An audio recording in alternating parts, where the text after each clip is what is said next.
The chickens are coming home to roost in Sri Lanka. The war crimes of the former Rajapaksa government have not been forgotten by the world, it seems. Last week, the US State Department banned the Sri Lankan army chief from entering America. Lieutenant General Shivendra Silva was accused of committing war crimes in the year 2009. And now Sri Lanka's president, Gotabaya Rajapaksa, has decided to hit back to the West. He's using an issue that turned the elections last year, revoking the co-sponsorship of the United Nations Human Rights Council resolutions on war crimes. Now, Sri Lanka has always maintained that it never committed war crimes, no matter which government was in power.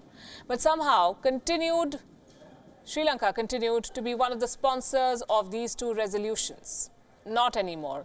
The current government of President Gotabaya Rajapaksa has withdrawn. The co-sponsorship fiasco was considered a major reason for the unpopularity of the previous regime and the reason for the defeat of its candidate Sajith Premadasa in the November 2019 presidential election. Now, two resolutions on war crimes were co-sponsored by the Lankan government in 2015 and 2019. They stand for promoting reconciliation, accountability and human rights. But Lanka's progress on these parameters paints a depressing picture. The overwhelming majority of the commitments are either mostly or completely unachieved.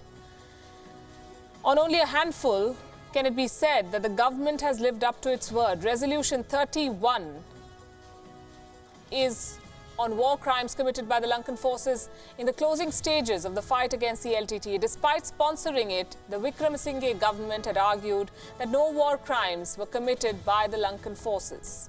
The government also promised to set up information gathering and judicial mechanisms. But facing difficulties and lacking internal consensus, it dragged its feet on the implementation. And it kept seeking more and more time. At the annual sessions of the United Nations Human Rights Council, UNHRC, eventually ended up doing nothing. And now President Gotabaya Rajapaksa has decided to put a full stop to this. He has deemed that the demands of the resolution have no place in the Lankan constitution, a decision which clearly comes as a rebuke to America and the West. Because it came just days after the US blacklisted the Sri Lankan army chief.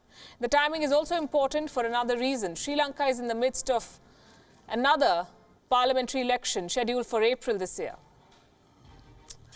This is where the president's brother and the current Prime Minister Mahinda Rajapaksa is running in alliance with former President Sirisena. Having tasted success in the presidential election on this issue, the Rajapaksas could well be trying to milk it again for the parliamentary polls. Watch this space for more.